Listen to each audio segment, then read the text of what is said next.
On February 6th, 2014, a team of Finnish cavers visited Norway to go cave diving through Plura Cave.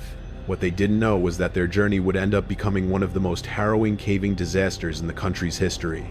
However, what made this already tragic event even more devastating was the fact that one of the divers, 6-year-old Kai Konkanin, was all too familiar with the dangers of cave diving firsthand. I have 3 stories to share with you tonight. These aren't about ghosts or ghouls. These are about the crushing reality of what happens when the planet itself decides you don't belong. This first story is the reason I haven't been underground in 6 years. If you are claustrophobic, I suggest you stop listening now. In the caving community, there's a saying, go deep or go home. But looking back, I think the earth gives you warnings. Little signs that say, turn back. We just choose to ignore them because of pride. It was late October, 2018. We were exploring a non-commercialized system in the limestone karst region of Kentucky.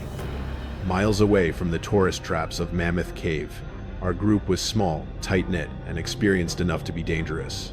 There was Mason, our de facto leader. He was the skeptic of the group, the guy who mapped systems for fun and scoffed at safety lines and easy sections. Then there was Nova, a geologist who was the calmest person I've ever met. Nothing rattled her. And finally Ben. Ben was the newest addition. He was fit and eager, but he had a tendency to overreact when things went off script. And then there was me, the narrator of this nightmare. Our goal was a section of the cave dubbed the Cathedral of Ribs. We had found old survey maps from the 1970 seconds, suggesting that a tight, miserable crawlway, a squeeze, opened up into a massive, crystal-filled cavern that no one had set foot in for 40 years. The entrance to the system was a deceptive, moss-covered hole in the middle of a dense forest. It looked like a badger den, barely wide enough to slide your shoulders through. Looks tight, Ben said, staring at the hole, adjusting his helmet light. I could hear the hesitation in his voice. It's just the entryway, Mason laughed, already dropping his pack into the hole. It's like the birth canal. A little squeeze, then you're out in the world. Let's move. We dropped in. The first hour was standard caving.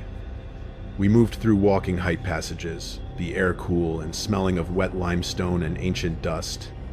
The beam of my headlamp caught the glitter of moisture on the walls. It was peaceful, but as we descended past the 300-foot depth Mason, the architecture of the cave changed. The ceiling dropped. The walls closed in. We went from walking to crouching, then to crawling on hands and knees, and finally, to the belly crawl. This was the approach to the ribs. The passage was shaped like a sideways teardrop, forcing us to lie on our sides and pull ourselves forward with our fingertips. The rock was cold and slick with mud. I was third in line. Mason was leading. Nova was behind him. Then me, with Ben bringing up the rear. How much longer is this? Ben's voice echoed from behind my boots. It sounded distorted, flat.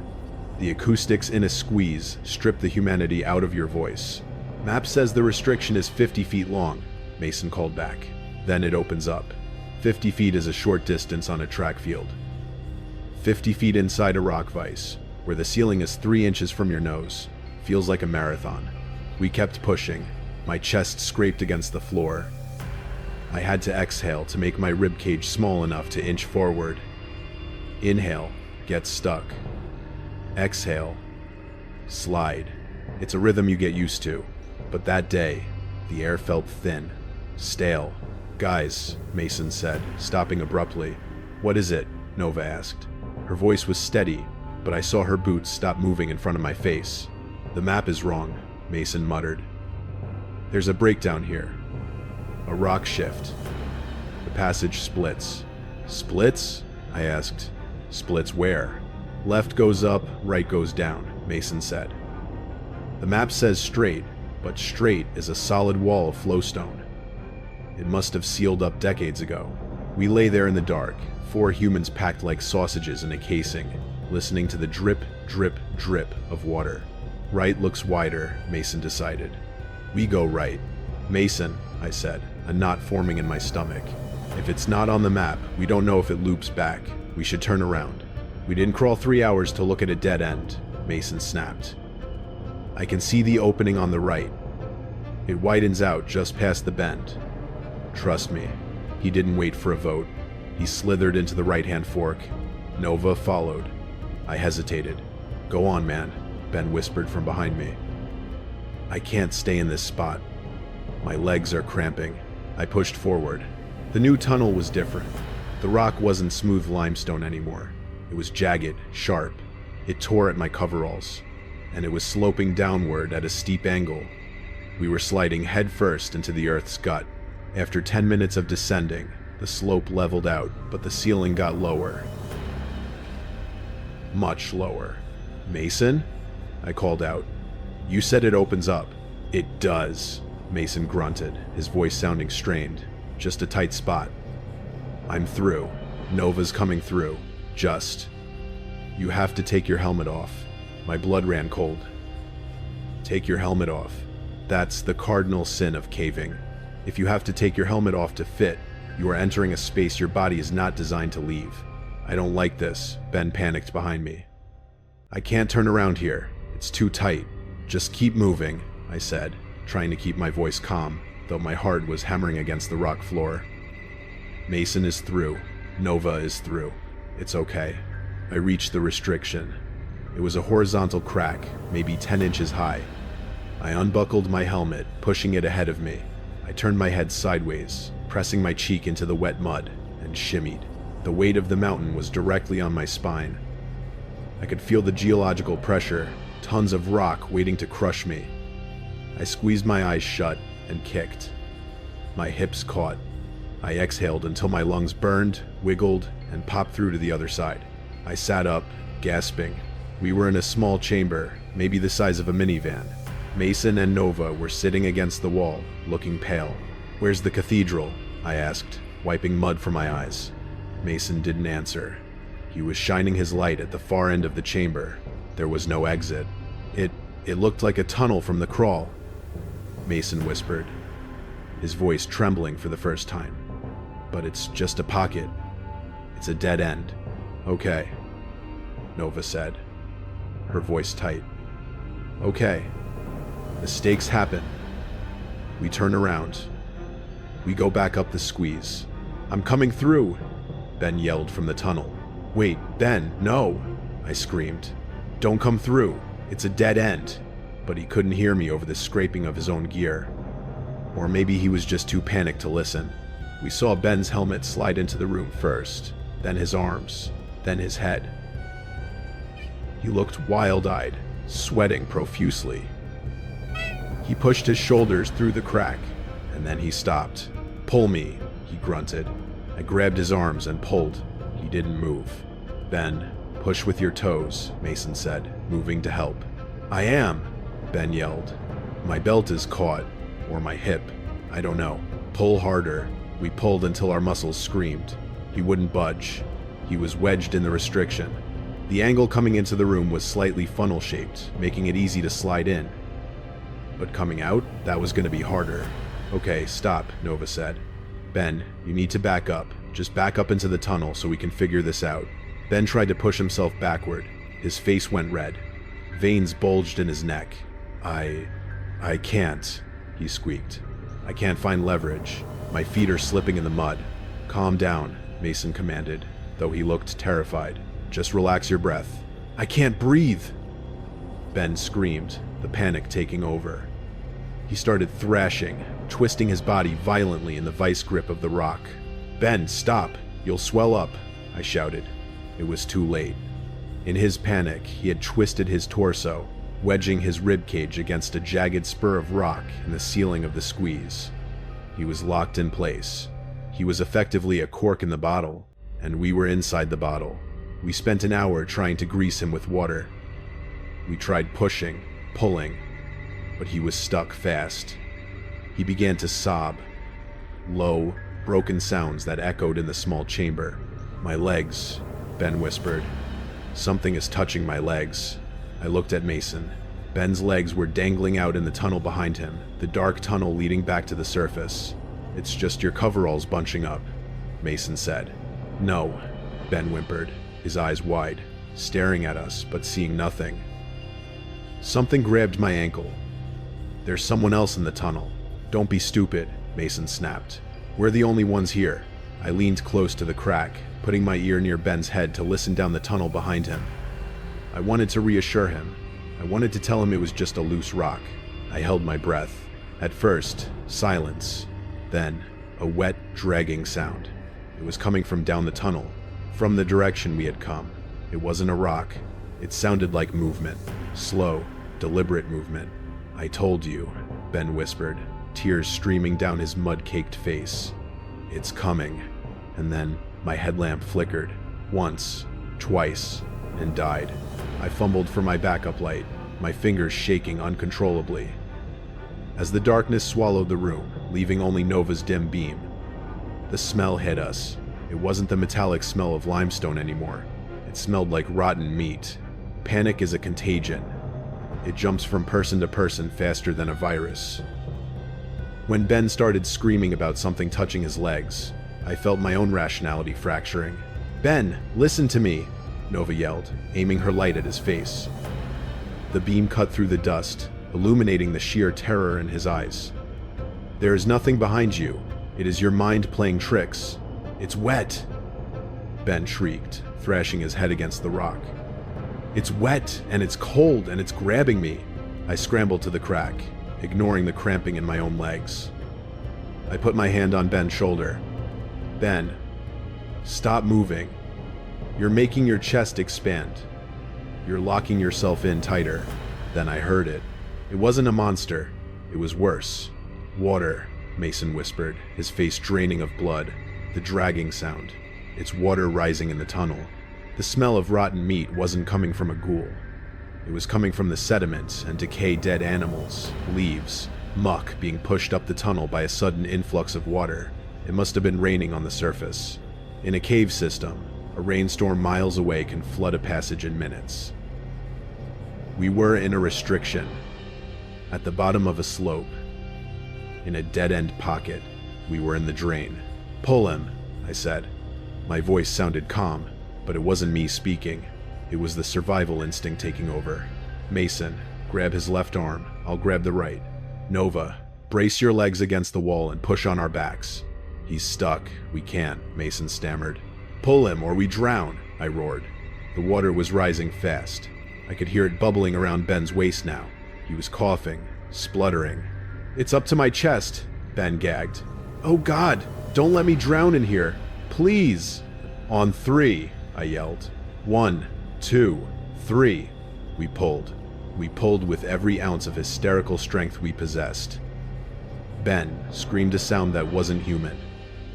It was the sound of an animal being torn apart. A sickening, wet crunch echoed in the small chamber. Ben's scream cut off into a low, guttural moan. And suddenly, he slid forward. We flew backward, tumbling into the mud, dragging Ben with us. We didn't stop to check if he was okay. The water was already spilling through the crack, black and foaming, smelling of death. "Go! Go! Go!" Mason shouted. Since Ben was now in the chamber, the exit the crack was clear, but the water was pouring in from it. We had to crawl against the flow, back up the slope, back through the squeeze that Ben had just clogged. Mason dove into the water-filled crack first. I shoved Ben toward it. His arm was hanging at a wrong angle. We had dislocated his shoulder to get him out, but the adrenaline had him moving. He slithered into the water, wailing in pain. I went last. I had to duck my head under the black, freezing sludge to get through the restriction. For 5 seconds, I was blind, holding my breath, scraping my back against the rock, feeling the current try to push me back into the tomb. I kicked, clawed, and dragged myself up the slope. We scrambled up that tunnel like rats fleeing a sinking ship. We didn't stop until we reached the upper gallery, 40 feet above the waterline. We collapsed there, shivering, covered in slime, listening to the roar of the water filling the room we had just been in. If we had stayed there 5 minutes longer, we would have been part of the sediment. We got Ben out. It took 6 hours to drag him to the surface with a dislocated shoulder. He never went caving again. He moved to Arizona, somewhere dry, somewhere with wide open horizons. But here is the part that keeps me awake. A few months later, I visited Ben. He was on pain meds, sitting in his backyard, staring at the sun. We talked about the rescue. I told him he was lucky the water pushed him loose, or that we pulled hard enough. He looked at me, dead in the eye, and said, "You guys pulled my arms. I felt that." He paused, his hand trembling, but something pushed my feet. Hard. I tried to tell him it was the water pressure, the hydraulic force. "No," he whispered. "Water pushes everywhere.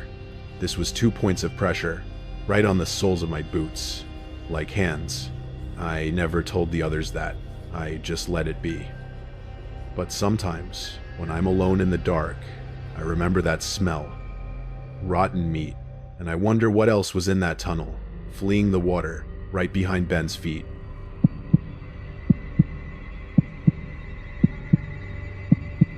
Caves are frightening because nature is indifferent to you. But mines are frightening because they were built by men, and men make mistakes. Men leave things behind. In the summer of 2016, I was going through a phase of exploring abandoned silver mines in Nevada. It's a dangerous hobby, rotting timbers, false floors, pockets of bad air.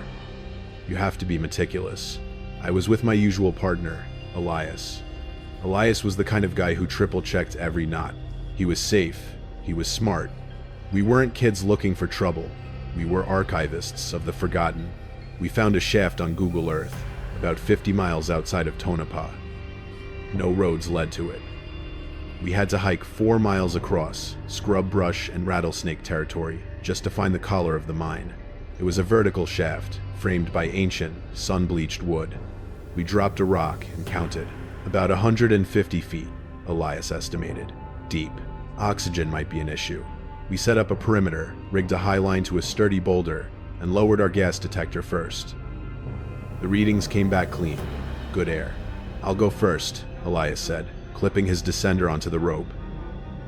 "Loud and clear," I said. I watched him disappear into the square black mouth of the earth. The rope hummed as he descended. Passing adrift at 50 feet, his voice crackled over the radio. Looks collapsed, continuing down. 10 minutes passed. "Touchdown," Elias said. "Floor is stable. It's a big staging area." "Weird. There's a lot of trash down here." "Trash?" I asked, clipping in to follow him. "Like historic trash? Rusty cans?" "No," Elias said, his voice sounding confused. "Plastic. Wrappers. It looks." That should have been the moment I unclipped. But curiosity is a powerful drug. I began my rappel. The transition from the blinding Nevada sun to the absolute darkness of the shaft was jarring. The temperature dropped 20 degrees. I slid down the rope, my headlamp illuminating the rot-resistant timbers that held back tons of rock. When my boots hit the floor, I saw what Elias meant. The bottom of the shaft wasn't a dusty time capsule from the 1800s. Scattered around the dirt floor were empty water bottles, a torn sleeping bag, and food wrappers. The labels weren't faded. "Squatters?" I whispered, unclipping from the rope. "In the middle of nowhere?" Elias shook his head, sweeping his light around. "And how did they get down here?" "There was no rope when we arrived, no ladder. The walls are sheer rock." He was right. Unless they free-climbed 150 feet of vertical choss, nobody could get down here without gear. And if they had gear, they wouldn't leave it behind. "Maybe someone threw trash down the hole?" I suggested, hoping that was the answer. "Maybe," Elias muttered. He walked toward a dark tunnel that led away from the shaft bottom. "Hey, look at this." He was pointing his light at a backpack sitting propped against the wall. It was a bright blue hiking pack. It looked fully packed. I approached it slowly. A sense of wrongness settled over me. You find old pickaxes, maybe a boot from 1920. You don't find a pristine North Face backpack. I knelt down and unzipped the top pocket. Inside was a wallet, a set of car keys, and a GoPro camera. I opened the wallet. The ID belonged to a guy named Travis, 23 years old, from California. "Elias?" I said, holding up the license.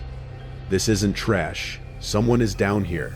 Or was," Elias said, looking down the dark tunnel. "Check the camera." I turned on the GoPro. The battery was low, blinking red, but it had enough juice to play the last file. The screen lit up. The footage was shaky, shot in night vision mode. It showed the face of the guy from the ID, Travis. He was sweating, his eyes darting around. He was whispering. "I don't know if this is recording." The digital Travis whispered. I dropped my rope. The anchor gave way. I fell. Maybe 20 feet. "I'm okay, but I can't get back up." He turned the camera to show the shaft we had just come down. "I've been here for 2 days," Travis continued. "I thought I heard a car earlier." I screamed, but nobody came. Then the video cut. I pressed the next file. This one was different. Travis wasn't looking at the camera. The camera was propped on a rock, facing him. He was sleeping in the sleeping bag, the same torn one we saw on the floor. The video was silent for a minute. Then, in the background, deep in the shadow of the tunnel behind him, something moved. It was barely visible, a pale shape. It moved from behind a timber to a pile of rocks. Travis woke up with a start in the video. He looked toward the tunnel. "Hello?" he yelled. The pale shape froze. I paused the video. My hands were shaking. "Elias," I said, my throat dry. "Look at this." Elias leaned in. He watched the frozen frame. "Is that a coyote?" he asked. "Too tall," I said. We looked at each other, then simultaneously looked at the black tunnel mouth leading deeper into the mine. The silence of the mine suddenly felt heavy, like the air was listening to us. "We need to go," Elias said, his voice low. "We need to take this to the police. Now." He turned back to the rope. "Clip in," he ordered. "I'll go first, then I'll haul your gear." Elias grabbed the rope. He gave it a tug to check the tension. The rope fell. It didn't fall from the top. It fell from a pile on the ground. We both stared at it. The end of the rope, our escape route, was lying in a heap at our feet. I looked up. The rope went up into the darkness, but it was slack. I didn't unclip it from the haul bag," Elias stuttered. "It was tight a second ago." I shone my light up the shaft. The beam didn't reach the top, but it illuminated the rope dangling loosely about 50 feet above our heads. Someone had cut it, and then, from the tunnel behind us, the tunnel where the pale shape had been in the video, we heard a sound. It was the slow, rhythmic sound of dry hands clapping. "Hello, Travis," a voice mimicked. It wasn't a human voice. It sounded like a parrot trying to imitate a man. It was distorted, broken. "Hello, Travis." The clapping stopped, and the footsteps began. If you have never heard a human voice distorted by echolalia in a confined space, pray you never do. It strips the soul out of the sound. It turns speech into a weapon. "Hello, Travis," the voice repeated from the darkness. It was getting louder. Elias, usually the rock of our team, was vibrating with adrenaline. He pulled his climbing knife, a small 3-inch blade that looked laughably inadequate against the encroaching dark. "Who's there?" Elias shouted. "We have weapons. Stay back." The response was immediate. "We have weapons. Stay back," the voice mimicked. It wasn't mocking us. It sounded flat, like a recorder playing back a tape. And then came a sound that made my skin crawl. A wet, hacking cough, deep in the chest. The kind of cough that speaks of pneumonia and dust. We were trapped. The rope above was severed, hanging uselessly out of reach. The shaft walls were sheer, slick rock. We had nowhere to go but away from the voice. "The tunnel," I whispered. "We have to move. Now." We turned our backs on the approaching footsteps and ran deeper into the drift. The beam of our lights cut through the stagnant air, illuminating rotting support beams and piles of rubble. The mine was older than we thought. The timber was black with mold. We ran for maybe 200 yards until the tunnel split. "Left or right?" "Left," Elias panted. "I feel a draft. Airflow. There might be a vent shaft." We took the left. The tunnel narrowed. The ceiling dropped. We were hunching over now, moving fast, our boots crunching on loose gravel. Behind us, the footsteps had changed. They weren't walking anymore. They were running, bare feet on stone. "He's coming," I choked out. We scrambled over a pile of collapse, sliding down the other side into a larger chamber. My light swept the room.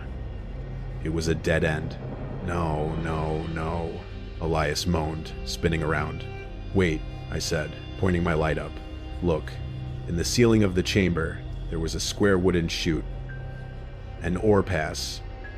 It was a vertical chimney used to dump rock from the level above. Wooden ladder rungs were nailed to the inside of the chute, leading straight up into the dark. It goes up to the next level," I said. "We can loop back to the main shaft above where the rope was cut." "The wood is rotten," Elias said, grabbing a rung. It groaned, but held. "Go!" I yelled. "He's right there." The sound of running feet had stopped just beyond the rock pile we had climbed over. Silence. Elias scrambled up the chute. I followed, my heart hammering against my ribs like a trapped bird. The chute was tight, smelling of dry rot and copper. I climbed, testing each rung before committing my weight. I was 10 feet up when I heard the movement below. I looked down between my legs. A face was looking up at me. It was pale, caked in gray mine dust, with hair matted into dreadlocks of filth. But the eyes were wide, white, and unblinking. It was a man, but he looked like a creature that had been underground for years. He wasn't Travis. This was something else, something that lived here. He didn't scream. He didn't try to grab me. He just opened his mouth, and in a perfect imitation of Elias's voice, he whispered, "The wood is rotten." Then he began to climb. I screamed. I scrambled up that ladder faster than I have ever moved in my life. Rungs snapped under my feet. Splinters tore through my gloves. I could hear him breathing below me, a fast, animalistic panting. "Elias, pull me!" I yelled. I reached the top of the chute. Elias grabbed the back of my harness and hauled me out onto the upper level. We kicked the remaining ladder rungs out of the chute, sending them clattering down onto the thing below. We heard a thud, then a hiss. Not a cry of pain, a hiss, like a snake. We didn't wait. We ran back toward the main shaft. This level connected to the drift Elias had seen at the 50-foot mason. We reached the main shaft. The daylight from the surface was a tiny square of white, agonizingly far away. But the cut rope, the top half was dangling there, right in the center of the shaft. Elias had a grapple hook on his belt, a small one for gear retrieval. He spun it, threw it, and missed. "Try again," I screamed, looking back down the dark tunnel we had just come from. He threw it. The hook caught the loop of the severed rope. He pulled it in. We frantically tied the two ends together with a double fisherman's knot. It was sloppy, but it would hold. "You first," Elias said. "Together," I said. "Counterbalance." We clipped in and ascended. I have never climbed a rope so fast. My arms burned, my lungs screamed. Every inch we rose, I expected the rope to be cut again from above, or for that pale hand to grab my ankle from below. We crested the collar of the mine and rolled onto the hot Nevada dirt. The sun was blinding. The smell of sagebrush was the sweetest thing I had ever smelled. We ran to the truck. We drove until we hit the pavement, and then we drove straight to the sheriff's station in Tonopah. They sent a team out the next day. A SWAT team, actually. They found the mine. They found the rope we tied. They rappelled down. They found Travis, or what was left of him. He had been dead for weeks, hidden in a side tunnel, but they never found the man with the pale skin. They did, however, find something else. In the chamber where we found the backpack, the police found a collection of items arranged in a circle. Wallets, IDs, car keys. There were 12 of them. Travis wasn't the first, and judging by the fact that they never caught the guy, he probably wasn't the last. I kept the memory card from the GoPro. I don't know why. Maybe to prove to myself it was real, but I never watched the videos again. Because sometimes, late at night, when the house settles, I hear a sound that makes me freeze, and I wonder if echoes can follow you home.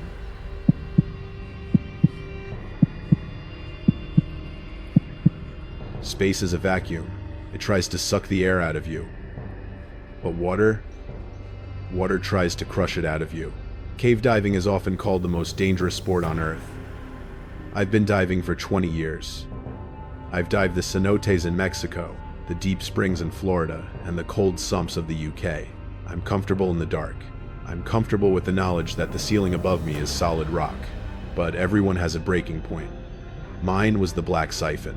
It was January 2019. I was in northern Florida with my dive partner, Owen. Owen was a tech diving instructor. He was the guy who taught other people how not to die. He was precise, mechanical, and arrogant. He believed that panic was a choice, and he chose not to participate. We were mapping a new section of a system known as the Devil's Ear. It's a popular spot, but we were pushing past the tourist limits through a restriction called the Keyhole into unexplored territory. Current is strong today, Owen noted as we geared up on the wooden platform. The water was tannic-stained brown like tea by the decaying leaves, but clear once you got under the surface layer. We were diving on rebreathers, no bubbles, just silence and the soft click hiss of the machine injecting oxygen. We had 3 backup lights, 2 reels of guideline, and enough gas to stay down for 4 hours. We descended. The entrance is a wide maw, beautiful and eerie, but as you go deeper, the light fades. By 100 feet, it's twilight. By 200 feet, it's midnight. We passed the warning sign, the one with the Grim Reaper that says prevent your death, go no further. We swam past it without a second glance. We tied our primary reel to the permanent gold line and ventured off into the black. The passage we entered was tight. The floor was covered in deep, undisturbed silt-fine clay that, if disturbed, explodes into a blinding cloud that can hang in the water for days. We had to use perfect frog kicks, moving our fins carefully to avoid stirring up the bottom. Owen was in the lead. I was 10 feet behind him, watching his light cut through the gloom. The rock formations here were jagged, black manganese walls that seemed to absorb our light rather than reflect it. We were 40 minutes into the dive, depth 240 feet. Suddenly, Owen stopped. I watched as he hovered, his light fixed on a small opening in the floor. A restriction. It looked tight, barely wide enough for a diver with a rebreather on his back. He gave me the okay signal with his light. I signaled back, okay. He pointed at the hole, then pointed at himself. He was going in. I didn't like it. At that depth, nitrogen narcosis is a real threat, even with helium in the mix. It slows your brain. It makes you confident when you should be terrified. Owen descended into the hole head first. I watched his fins disappear. I waited. The guideline unspooled from his reel, disappearing into the hole after him. 1 minute, 2 minutes. The line stopped moving. I signaled with my light. No response. I floated there in the crushing silence. The pressure at this depth is immense. You can feel it in your bones. My mind started to race. Was he stuck? Did he seize? I had to go in. I tied off my safety spool and descended toward the hole. I moved inch by inch, terrified of kicking up the silt. If I blinded us here, we were dead. I poked my head through the restriction. The room below was small, maybe the size of a bedroom, and it was pure white. Owen had kicked up the silt.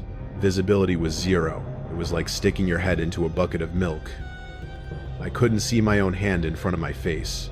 I couldn't tell up from down. I reached out, groping for the guideline. My fingers brushed the thin nylon string. This was my lifeline. As long as I held this, I could find Owen, and we could find the way out. I pulled myself along the line, deeper into the milk. I hit something hard, a tank. Owen. I grabbed his arm. He was rigid. I shook him. "Are you okay?" He thrashed. He spun around, hitting me in the face mask with his regulator. He was panicking. Owen, the machine, the instructor, was in full-blown panic. He grabbed my arm. His grip was bruising. He was trying to climb me, trying to go up, but up was the ceiling of the cave. I tried to calm him, placing my hand on his hand. I shone my light into his mask, pressing it right up to the glass so he could see me. His eyes were wide, the pupils blown out. He wasn't looking at me. He was looking past me. He was screaming into his regulator. I could hear the muffled, distorted sounds of his voice vibrating through the water. "Let me go! Let me go!" But I wasn't holding him that tight. And then I felt it, a vibration on the guideline, a tug. The line ran from the entrance, through the restriction, to Owen's reel. And then, wait. Owen's reel was clipped to his hip. The line ended there, but something was pulling on the line behind me. Back the way we came. I turned my head.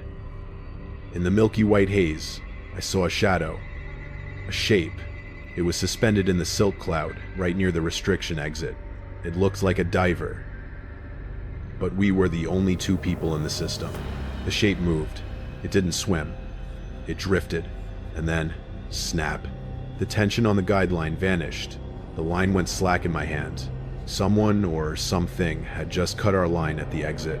We were untethered, blind, in the deep dark, and the silt cloud was getting thicker. When a guideline goes slack in a silt out, you don't just feel fear. You feel the physical weight of your own death. That thin nylon string was the only thing connecting us to the world of air and light. Without it, we were just organic matter waiting to decompose in a stone tomb. Owen was hyperventilating. I could hear the rapid-fire chug, chug, chug of his rebreather trying to keep up with his panic. He was burning through his oxygen scrubber. If he passed out, he would drown. If he flailed, he would bury us deeper in the silt. I did the only thing I could do. I bear-hugged him. I wrapped my arms around his chest, pinning his arms to his sides. He fought me for a terrifying 10 seconds. It was a wrestling match at 240 feet deep. He kicked, twisting his body, his tank banging against my chest. "Stop!" I screamed into my regulator, knowing he couldn't hear words, only the tone of aggression. "Stop or we die!" I slammed him against the floor of the cave. The impact seemed to stun him, or maybe the narcosis shifted gears from panic to lethargy. He went limp. Now, I had to find the exit. Blind. I reached out with my left hand, keeping my right arm locked around Owen's harness. I swept the darkness. I felt the wall. It was jagged. I tried to orient myself. We had entered from a downslope. The exit should be up and to the left? Or was it right? Spatial disorientation is a killer. My inner ear was telling me I was upside down. My eyes saw only white. I closed my eyes. Ignore the eyes. Feel the water. Caves breathe. There is always a flow, however slight. We were in a siphon, so the water should be pulling us into the restriction. I held up my hand, stripping off my glove to feel the subtle pressure of the current on my skin. Nothing. The water was still. And then, I felt it. Not a current. A touch. Something brushed against my bare hand. It felt like rubber. Smooth. Cold. Neoprene. Owen? I thought. But I was holding Owen with my other arm. He was below me. This was above me. I reached out again, adrenaline spiking through the narcotic haze. My fingers grazed it again. It was a leg. A diver's leg. I grabbed it, thinking it was a rescue diver, thinking maybe we weren't alone. I squeezed the ankle. It was solid. Real. But as my hand moved up the calf, the texture changed. The neoprene was slimy, disintegrated, and underneath it, there was no muscle. It felt like bone wrapped in wet fabric. I recoiled, jerking my hand back as if I'd touched fire. I didn't have time to process it. In that movement, I bumped my head against the ceiling. I traced the rock, a ledge, a gap, the restriction. I shoved Owen toward it. He seemed to wake up, realizing the exit was there. He scrambled through, kicking me in the face in his haste. I didn't care. I followed him, scraping my stomach against the rock, squeezing out of the milk and back into the clear, tannin-stained water of the main tunnel. We were out, but we weren't safe. We had broken the depth limit, stressed our bodies, and ascended too fast. We had missed our deep stops. We had to decompress. We drifted up to 70 feet and hovered there. We had to stay there for 45 minutes to let the nitrogen off-gas from our blood. If we surfaced now, the bends would kill us. 45 minutes of hovering in silence, looking back down into the black abyss we had just escaped. Owen was staring at his depth gauge, shaking, but I couldn't take my eyes off the deep tunnel. And then I saw it, way down deep, past the Grim Reaper sign, past the restriction. A light flickered. It wasn't a beam, it was a glow, like an old incandescent bulb, dim and yellow. It moved slowly, swaying back and forth, drifting up toward us from the darkness. I signaled Owen. Look. He looked down. He froze. The light stopped. It hovered there, maybe 100 feet below us, just at the edge of visibility. It stayed there for the entire decompression stop, watching us, waiting. When our computers finally cleared us to surface, we didn't swim. We bolted. We broke the surface of the pool, ripping our masks off, gasping the sweet, humid Florida air. We hauled ourselves onto the wooden platform, collapsing in a heap of gear. Who else was down there? Owen wheezed, his face gray. Who cut the line? I don't know, I said.